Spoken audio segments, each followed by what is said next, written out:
So let's bow in.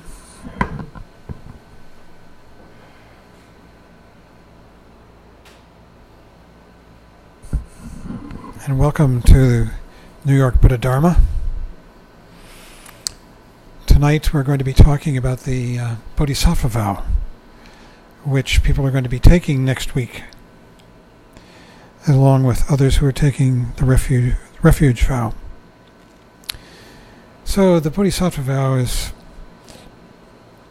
relatively straightforward. It's a commitment to put others before yourself, even to the point that others might achieve enlightenment before you, that you're going to help them to that supreme achievement even before you have your own. Excuse me for a second.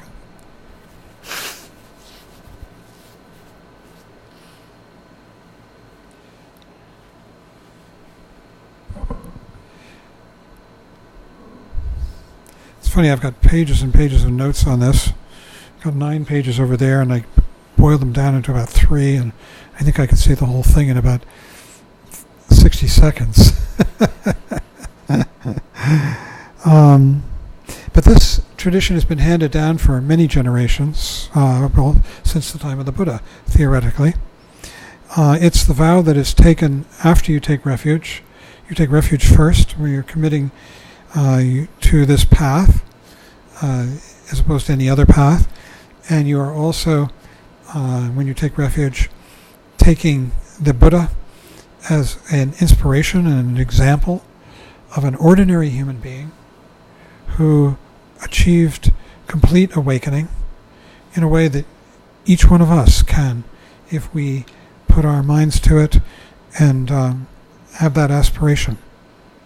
It's entirely within the reach of each one of us.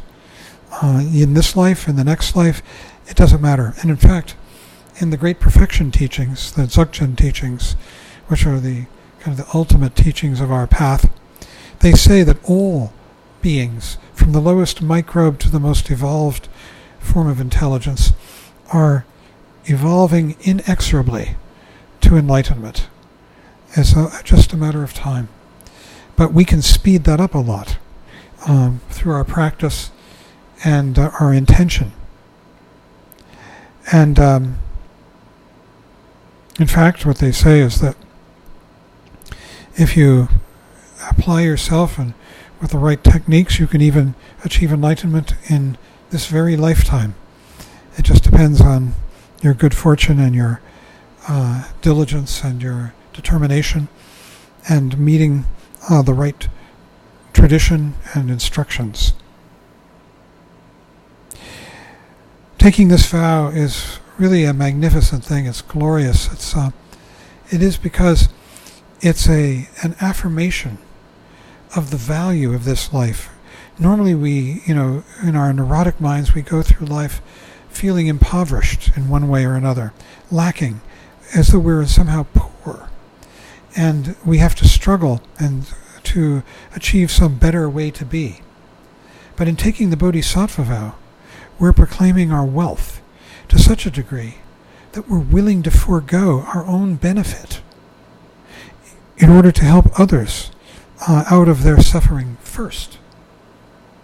And the reason that we can take such a vow is that through our practice and through our study, we have begun to realize that in fact being of benefit to other people is the only way to live a meaningful and a fulfilling life. That if one pursues one's own self-interest, one's own personal self-aggrandizement and benefit, it's a mean and ultimately unfulfilling way of life. And we live a life that is constantly feeling impoverished, as though we were somehow lacking and we wanted to be better. And really what we're doing when we take the Bodhisattva vow is we're giving up that frame of mind by coming completely into the present. See, it was when you come into the present, you have to give up that kind of comparison of what I've got as opposed to what someone else has got, of my state of being as opposed to an imaginary or an imagined better way to be. We give all that up. and we come fully into this present moment. And when one comes fully into the present, the world lights up. It's actually, the scales fall from one's eyes. The scales being all the thoughts of good and bad, past and future, hope and fear. These thoughts literally gray out the world, and I mean literally. That oftentimes in people in meditation programs, after they've been sitting for a while, notice that the world is brighter. Colors are more vivid. Shapes are more defined. This happens all the time at Daton, to the point where some people become insomniac because the things that they are seeing during the day are coming in so vividly that they play back at night when they try to go to sleep. And they'll complain to their meditation instructor of not being able to sleep. And meditation instructors at a Daton, that's a month-long sitting program, are told going in, if they haven't taught Daton before, that they should expect this kind of thing and not worry about it and help the person get through it. And they will get through it. They'll become less insomniac and be able to sleep again after a little while. But that's literally the gray of thought, anxiety, struggle, which characterizes thought, falling away so that the world becomes much brighter and more vivid. And so when one takes the Bodhisattva vow and understands why one's taking it, to benefit other beings, and that by doing it, we're brightening the world, we're actually heating it up, we're making it into a beautiful and more wonderful place to be in. That's really the proper way, the proper mindset for the vow. It's really true that if one is of benefit to others, it's the greatest pleasure. And I used to watch Trungpa Rinpoche, and I felt that he had so little self-concern and so much interest in the people who came to him as students. He just lived for them, how to understand them, talk to them, enjoy them, converse with them, socialize with them, and help them on the path, of course.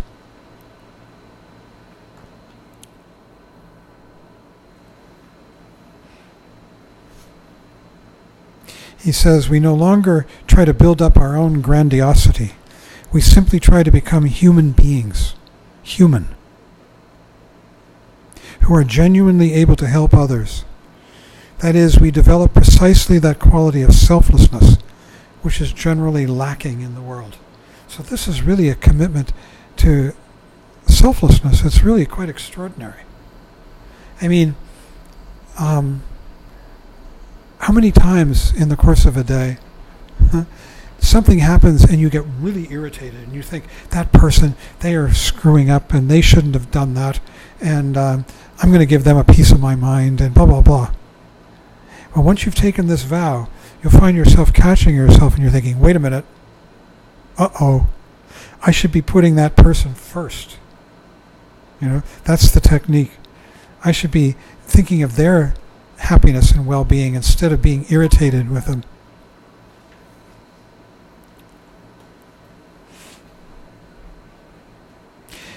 And this kind of mentality is a natural outgrowth of meditation practice. Because meditation practice, as I've been describing, brings a growing sense of egolessness. Every time we come present, fully present, here we are, ego evaporates. Ego only lives in thought. The thought, I am, I want, I wish, I hope, I fear, I'm irritated, I'm happy, I'm sad, I. And every time we come present, thought disappears. And egolessness is being developed more and more. He says, it requires that we not be completely tired and put off by people's heavy-handed neurosis. Oh, that's hard. Ego dirt, ego puke, ego diarrhea. Instead, we are appreciative and willing to clean up for them.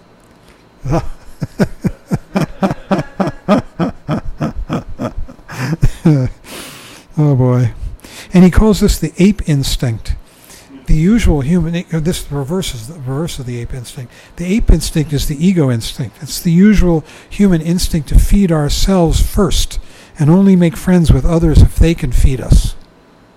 And instead, we're developing the intention to actually be of benefit to everyone around us.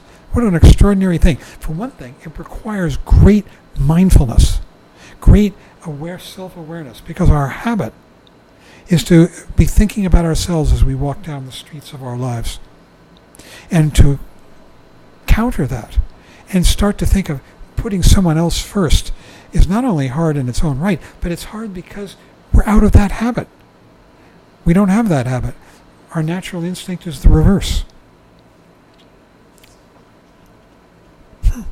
He says we're willing to be a highway, a boat, a floor, or a house. We allow other sentient beings to use us. And I really feel that he was an example of that he did that. He says the Bodhisattva's approach, and this is very interesting, is to help others help themselves. In other words, if you see somebody and you try to help them, are you telling them that they're broken and they need you to fix them? That isn't help. That's fixing. The best help is when you help that person discover their own resources and their own creativity and intelligence, and that they can help themselves. This is really what a teacher does. I do a lot of coaching. This is what coaches are trained to do. If you try and fix somebody, you're telling them you're broken. Not a nice thing to do. But if you say to them, what would you like to do with this? What are your ideas about how to deal with this situation? And maybe you ask a question that's revealing, that pulls them into a different frame of mind or helps them see it in a new way.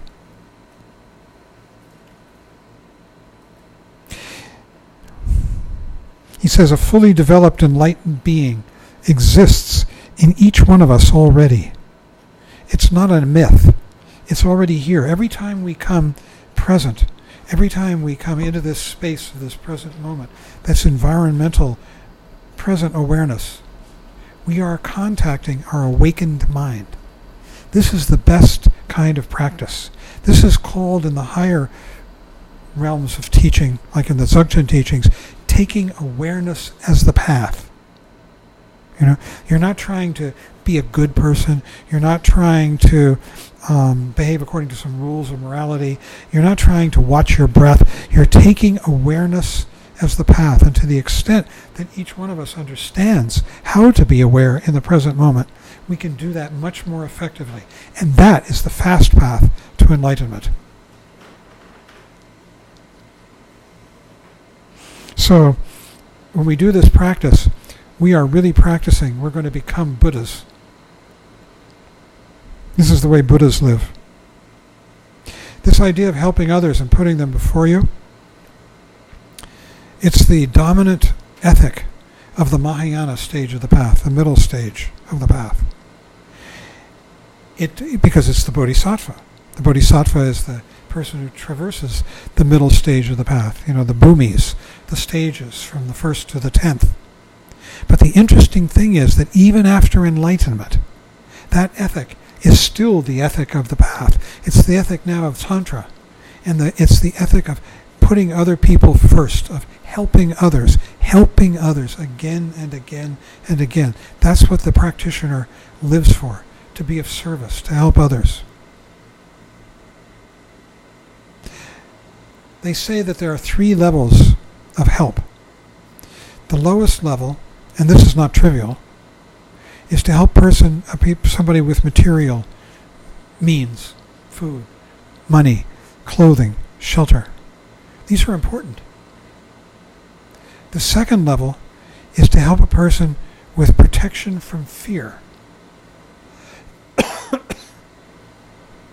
And the third level, and the highest level, is to help them with the tools to become enlightened. The Dharma.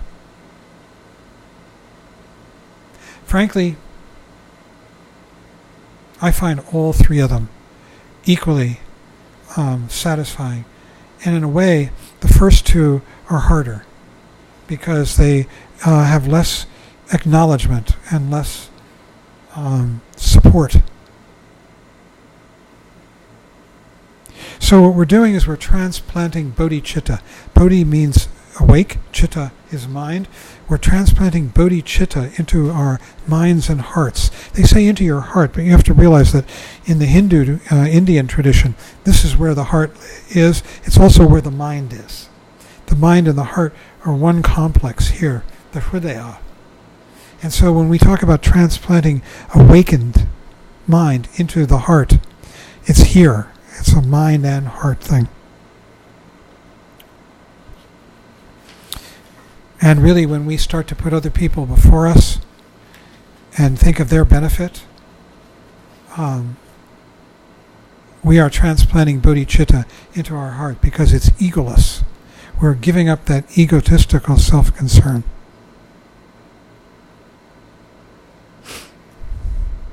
He talks about there are two kinds of bodhicitta, relative and absolute.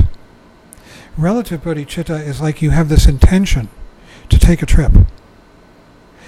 Absolute bodhicitta is you buy the ticket and get on the train. So we can have the intention to be bodhisattvas, and then we do it. I keep thinking one of the ways that I encourage people, and myself too often I forget. I had an opportunity tonight, didn't I, Ed? In any given situation in which there is blame, you take it. You take the blame. This is one of the Lojong slogans. There was a great teacher who went to Tibet in the 12th century. His name was Atisha Dipankara.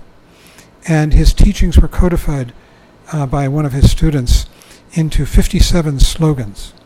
One of those slogans is, drive all blames into one. This is the one.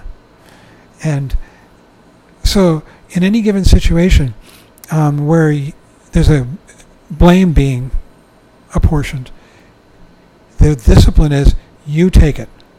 Now, it is possible that it could have very serious practical ramifications, like involve money, lawsuit, who knows what, and you don't want to be a fool. But those instances are so few. And in 9.9 times out of 100, when you take the blame, it's just a matter of pride that's impeding you, that's holding you back. It's like you don't want to take the pride. That son of a gun, they were wrong, they wronged me, And when you take the blame, it's amazing what happens. It can be. No guarantees. But you see, when there's blame being apportioned, it drives people apart. Nobody wants blame. Nobody, you blame somebody, you back off, you leave. When you take the blame, it removes that, and people can come together. And I've told stories about taking the blame when you can manage to do it. And it can be really, really hard. You're just gritting your teeth and biting your tongue and I'm not going to take the blame. And you'd make yourself do it. Try it sometime, just as an exercise, and see what happens. So bodhisattvas are constantly putting other people first. It says when you're a bodhisattva, sentient beings can plow on us. They can shit on us, he says. Sow seeds on our back. Use us like earth. Wow.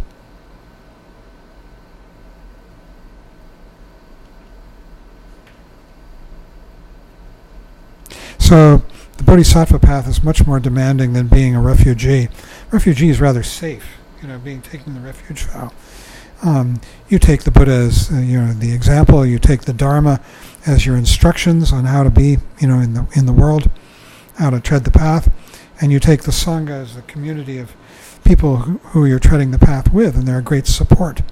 But when you decide to be a bodhisattva, wow, that is much, much more challenging, because You're inviting people to shit on you, to use you, to plant seeds on you.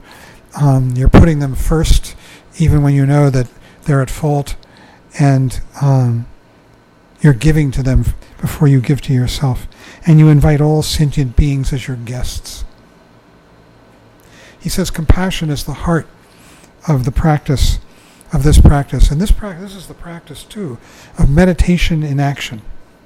It's meditation in action because we're giving up the thoughts of self. And we're just here in the present. And you might remember, I should put this person first. That's a thought. But then you have to do it. And in doing it, thoughts evaporate. And it goes way beyond thought. He says it's a threefold process. A sense of warmth in oneself, a sense of seeing through confusion, and a sense of openness. And this whole thing happens really abruptly. And in doing this, we begin to develop the paramitas. These are the transcendent virtues. There are 6. And the first, actually there are 10. But the first 6 are the most taught and talked about.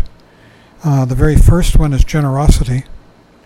And this actually comes when you begin to discover, when one begins to discover that one can afford to give away one's ego. And that breeds tremendous generosity. That we don't always have to be jockeying and thinking of me and am I going to be appreciated? Am I going to be benefited? I don't think I'm going to go through these. We're going to do this later in the course of cutting through. I mean, they are, the first one is generosity, tremendous openness. One is discovering a new world, a new way to be. It's the world of openness, without ego. And then the second one is the paramita of discipline or morality. It's Shila. The first one, generosity, is Dana, Sanskrit.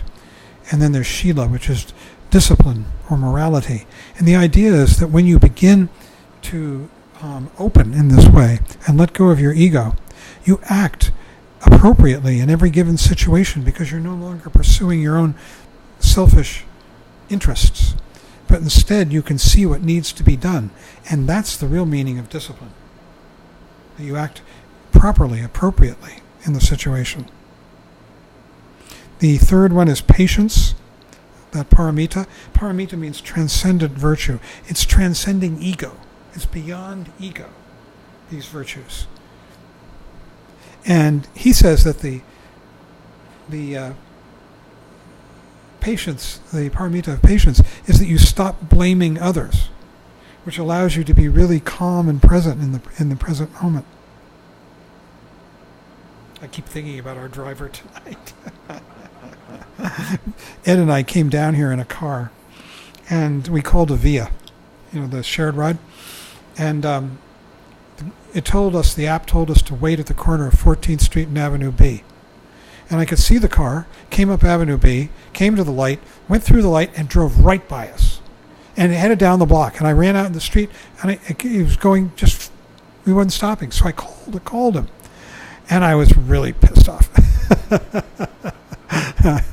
I was not putting somebody else before me at all. It was just my habitual reaction, And finally, actually, when we were sitting in the car, I remembered, Bodhisattva action. I could have done more, a lot. The fourth paramita is virya, which is exertion, energy. And what it really means is beginning to discover joy in this openness, this open environment, that you don't need your ego, and that there can be a tremendous kind of pleasure and joyfulness in giving that up. And the fifth one is meditation, that you begin to relax into awareness, and you can see your own neurosis and speed, and you can work on it much more effectively because you're seeing it much more in the light of awareness, of meditation. And then the fifth one is prajna, which is usually translated as transcendent knowledge, transcendental knowledge. And it's really a matter of giving up altogether the language and the perspective of egotism, of I and other, and seeing the world stripped of those terms, which is quite a remarkable thing to do. And he says, it's perhaps most important, though, as we do this, to stay away from idiot compassion. Idiot compassion is the sentimental compassion, which is always trying to be kind. It's superficial. It lacks courage and intelligence, and it does more harm than good. And an example of this would be a doctor who wants to spare his or her patient pain, and so doesn't give them the treatment that they need.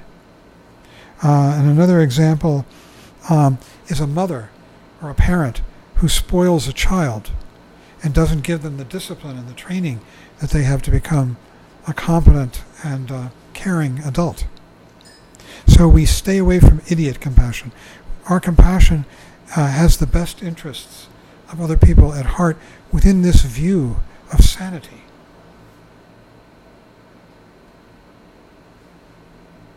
Yeah, real compassion is uncompromising in its allegiance to basic sanity. The sanity of seeing the world as it is, stripped of judgment of good and bad.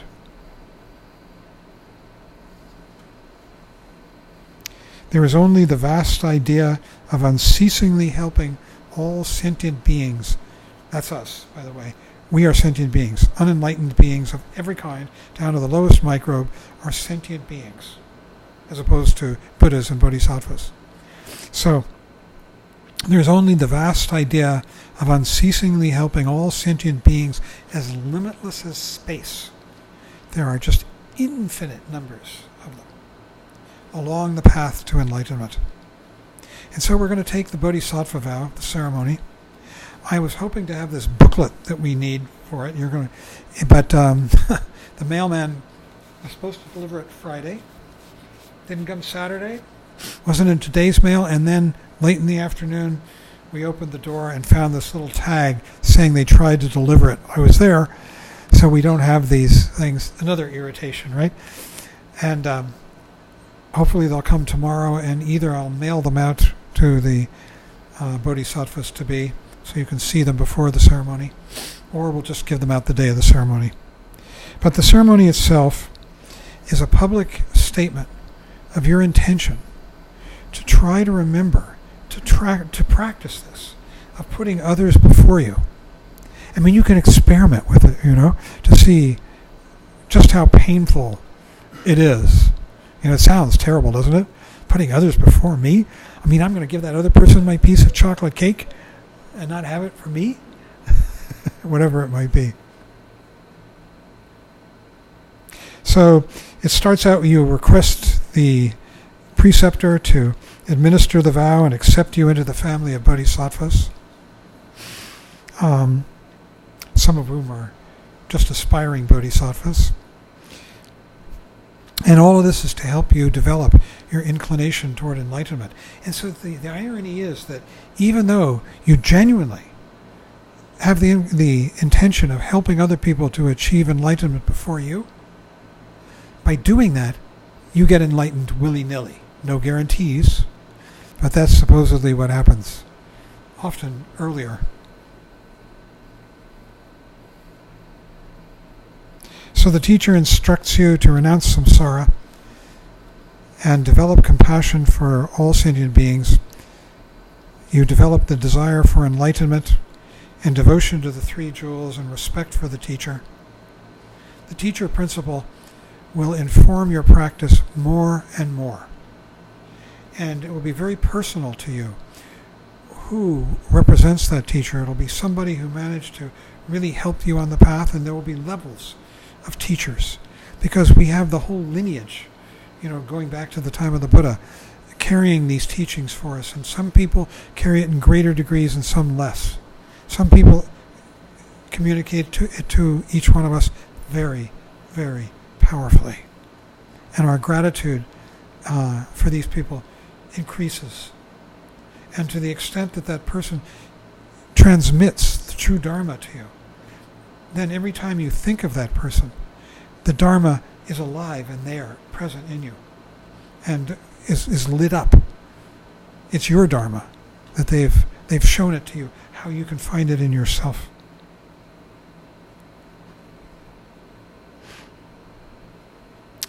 So bodhisattvas are the 3 times, past, present, and future, are present in this ceremony. They're out there watching us. You prostrate to them 3 times, as well as to your own conscience, he says. Then you take the actual vow. It'll be on a page in the booklet. I think it's page 19, if I recall. Then you identify with the elements that nurture all sentient beings and recite there's a particular passage from the Bodhicharya Avatara. The Bodhicharya Avatara is a text that was written, I'm trying to think when Shantideva lived. I don't know, sometime in India. He was an Indian. He's the author of the Bodhicharya Avatara, a great, great Buddhist. And the Bodhicharya Avatara is one of the main Buddhist texts. It literally means entering the path of enlightenment. And you will study it and read it at some point. It's beautiful, beautiful text.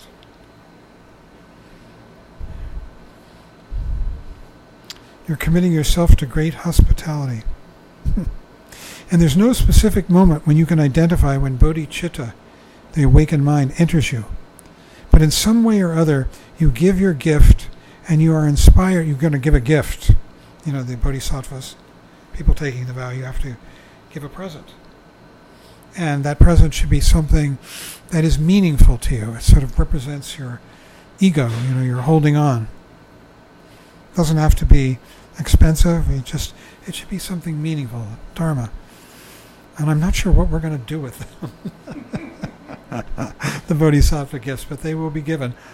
And I remember people used to give Trungpa Rinpoche, you know, when he gave this ceremony, all kinds of things. And I remember one time some woman gave him what looked like an expensive, you know, diamond ring or something, some precious stones. And a few days later, I saw it on the hand of another woman altogether. He just gave this stuff away. It was really, you know, and I'm sure the person who gave it saw it too. I think I gave my briefcase, which I really loved. I had a beautiful briefcase that I treasured, and I gave him that. That's what I can't remember really. But in some way or other, you give your gift and you're inspired to let go of your clinging and self-centeredness at the moment you really become a child of the Buddha, a bodhisattva. And I don't want anybody giving a gift that's going to hurt them. Not at all. Oh, this is interesting. You can give up your refuge vow. You can forsake it, forswear, and go back to being a Christian, a Jew, you know, whatever. You can say, I've had it with Buddhism. You can never give up the Bodhisattva vow. Not in this life or in any life to come. It is with you forever. So think about that when you take this, right? Right. And you're going to get a name. Now, the refuge name that you got, you can tell other people. Jigme Lotso. I saw that on your email. Huh? Oh, it's a great name, yeah. And you can, but don't tell your bodhisattva name to people who haven't taken the bodhisattva vow. It's the beginning of a kind of secrecy that only intensifies a bit when you get into Tantra. When you get into Tantra, you'll be taking abhishekas, initiations, in which you get another name. And that name is secret. It's only to be shared with your Dharma brothers and sisters who have the same abhisheka. And this is the case with the Bodhisattva vow. And he says it's an expression of your subtle style. Somebody could insult you by using it, maybe sarcastically. Somebody should be, it says, somebody could encourage you by using it, and it expresses a more sensitive area than the refuge name. We'll see. Both your potentialities and your basic attributes are expressed in your bodhisattva name. which should be recalled whenever a critical situation comes up. It is a token that you have made a link with your Buddha nature. And this is really important with Tathagata Garbha. Your name represents your commitment to basic sanity and your willingness to devote your life to all sentient beings.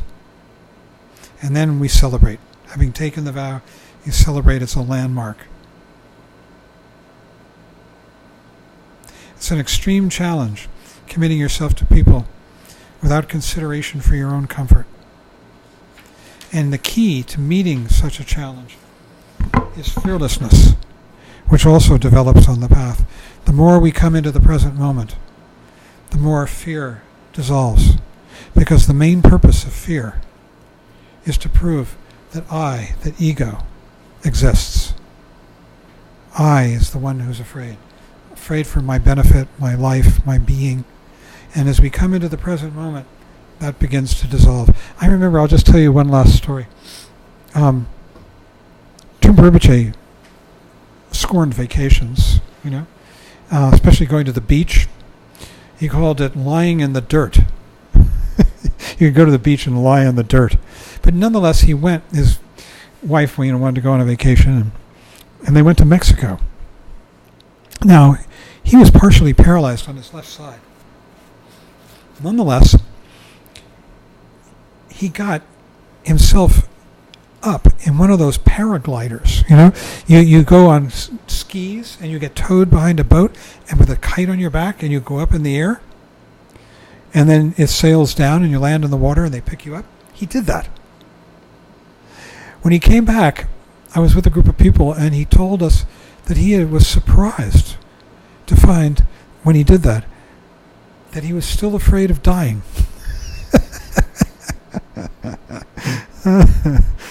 I thought that was a really good one. It's deep-seated, that fear. So we could have a discussion, if you like. Bodhisattva Vow, it's a powerful thing. Joe, could you pass, there's a mic up there on the table. No, head right up, that one. That's it. Now, press the button on the bottom. Joe knows how to do it.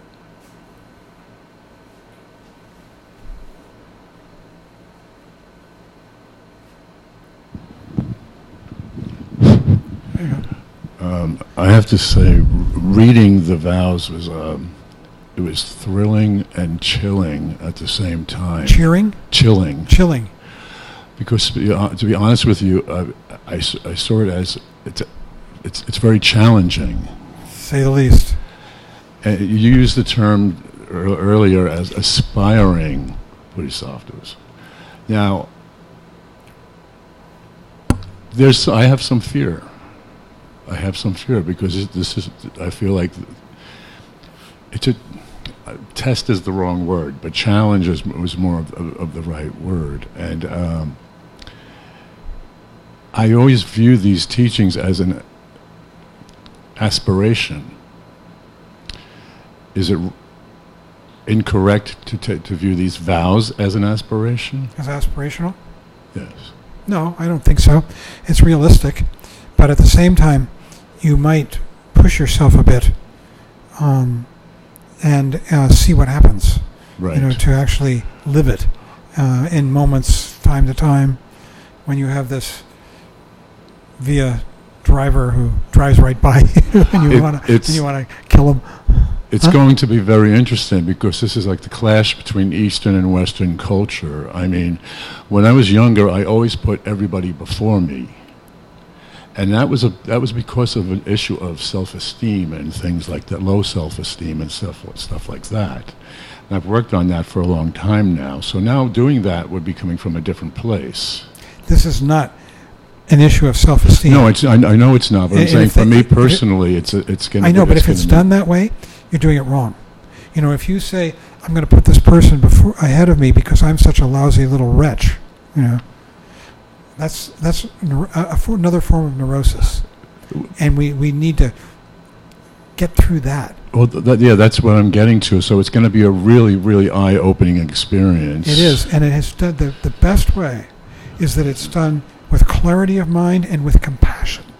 With compassion. And sometimes it might involve just an experiment, where you're taking a chance to see what happens. Yeah. But it should be lit with compassion and clarity of mind. Yeah. I mean, I've just, over the past 20 years, learned to own up to my responsibilities and taking blame. Whereas I always used, for quite a while, it was always the other person. I went through a period where it was always the other person. So your example of the the Via driver driving by, that's what I experience much more often now. Is I'll find myself doing that myself, but then I'll be aware of what I'm doing, and I can actually laugh at myself because I'm conscious that I'm putting the blame on somebody else, and I realize, okay, I know what I'm doing right here. This is not the way to approach this. That's good. My point is, this is going to be a challenge. It is a challenge. Maybe we could work together on it somehow. The people who have taken the vows, and me, and everybody, to see we could talk about this and see how we're doing with it. Our experiences. It'd be terrific if we could have a little Bodhisattva club and collaborate on this and talk about, really, we've never done that in any Sangha I've been in, and I think it's time. What do you think? Don't you think so, Sasha? Right. Every week we could come in and we could talk about how we succeeded or failed,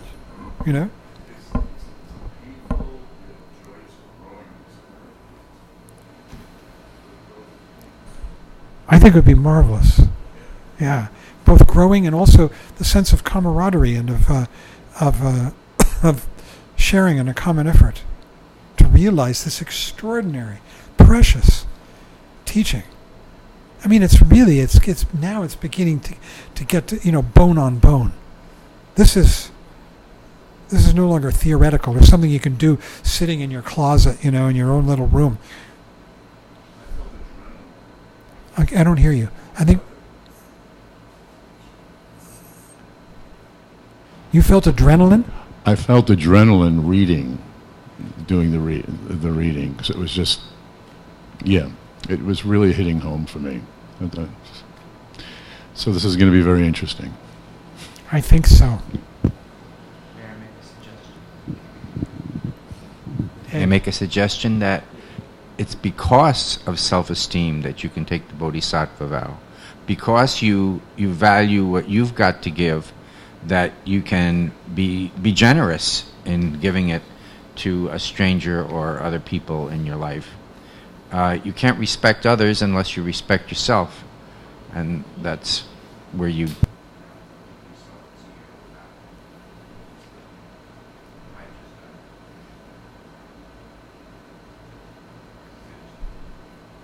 I think it's very good.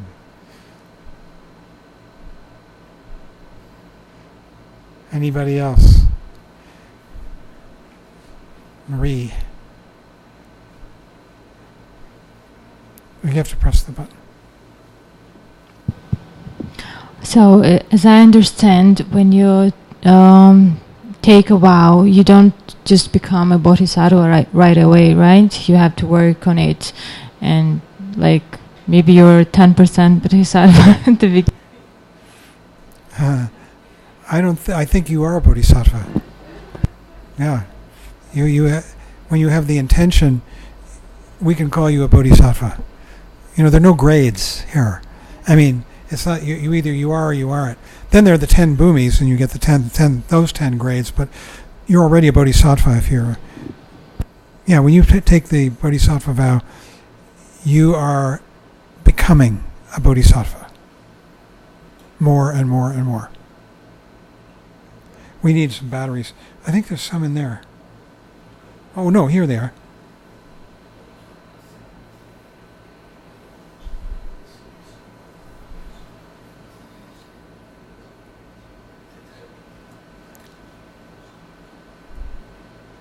What's your refuge name, Becca? I've forgotten. What Rangjung? Unga? And what does it mean? I've forgotten. Oh, all joyful. All joyful is, how do you spell it? Oh, Kunga, yes, Kunga. Thank you. Kunga is all joyful, definitely. The kun means all. Ga is from gewa, which is joy or happiness. So it's all joyful, self-arising, all joy. Rangjung means self-arising. That's a great name.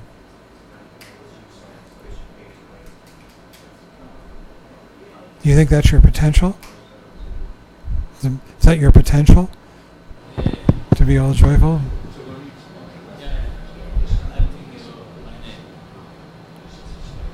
Yeah. But again, it's something very new in your life, right? When you decide to become a bodhisattva. So, in the beginning of the path, how do you encourage or remind yourself to really work on it? Because it's not easy, as you said, and as Ada mentioned, that you have to surrender yourself to everyone, and it's like when we took a refuge vow, every morning or whenever we meditate, we also I also chant the refuge vow too. So in case of bodhisattva, do we also do that? Yes, we will chant a bodhisattva vow every morning, as well as the refuge. Now there's a combined one that we've been doing here that's very, very brief. It was written by Mipam, the great, who lived in the late 19th, early 20th century. And it simply goes, it combines the two, refuge and bodhicitta, that's called, awakened mind. And it simply says, so that all beings may attain enlightenment, from my heart I take refuge in the three jewels. You got both sides there. So that all beings may attain enlightenment, you're doing it for them. From my heart I take refuge in the three jewels. And once you've taken the bodhisattva vow,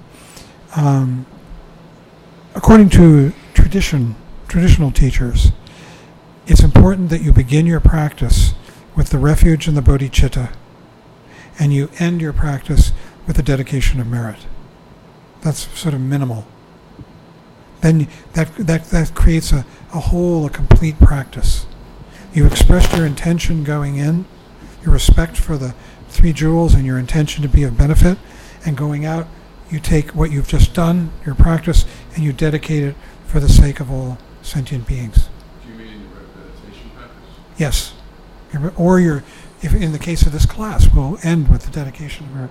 Any Dharma activity, you would end it with the dedication of merit. You're giving it away to other sentient beings. That's a bodhisattva act. So we're already doing, bodhisattva things. And then I think if we could make a little club and come in with war stories about how we, did it or failed, how we failed, how just our gut trained instinct was to, give somebody the finger or, do something nasty out of self-interest, and then how we realized it. More and more, I think we could work together on this. It would be terrific. And what the result was. And what the result was. Yeah. If you know it may be that you don't. It shouldn't become too confessional, but still. Yeah, so I think what I've come to from this conversation since the reading is none of us are flawless. No? Yeah, I'm kidding. Of course. Okay. None of us are flawless. So, yeah. So, while I was doing the reading, I was thinking, I'm a bit flawed to do this. You what? I'm a bit flawed. Can I do this? I'm flawed. Well, you have to find out. But human beings are flawed. I have great that brings faith back to you, Joe. That's what goes back to my aspiration part earlier that I was asking about. Yeah. So, It is. accepting our flaws, There's the aspiration, and then there's the actual doing it. and the working it. Yeah. Yeah. And when you do it, it's kind of like you have to take a leap. You know, you're sort of letting go of reference points, letting go of the watcher. Yeah. Oh, yeah. I love that one of taking all blame, driving all blames into one. What an amazing slogan. And when Rinpoche explained it, he wrote a book on the slogans, and he explained this, how in any situation, you take the blame. And then he says, you can do it. I've done it thousands of times myself. Huh? And I witnessed one where it involved me. I'll tell you the situation. It was way back in the early days, and I was the co-director of the meditation center in Boulder. And we had just purchased an old fraternity house that was derelict. And it became what was called Marpa House. It was a house for practitioners to live in cheaply, to have communal meals. There were communal practices, and you could have a little room, and then there were some rooms had private baths, but most of them were shared common baths. And we called it Marpa House, and it was this old frat house that had been totally derelict. I mean, there were people sleeping in broken windows, doing drugs and all that, and we bought it. And we fixed it up, and we made the lawn, or make a lawn nice, and we wanted to have a hedge around it to give a little sense of privacy. And I don't know if it was my idea or somebody else's, it doesn't matter, but I heard that Rinpoche wanted the hedge to be made out of kusha grass. Now, kusha grass is a grass, it's a tall grass, but it's a grass. And it was a holy thing, because when the Buddha achieved enlightenment, he sat on a seat made out of kusha grass, right? And I'm thinking, he just wants kusha grass around there because, it's this symbolic thing about the Buddha sat on it and blah, blah, blah, and it's going to be totally impractical, and you'll be able to see right through it, and blah, blah, blah. And I got really worked up, and I went to him, and I said, we can't use kusha grass, it's ridiculous, blah, blah, blah, blah, blah. And he just looked at me and said, okay. And I just felt like I had taken a punch at a shadow, and gone right through it.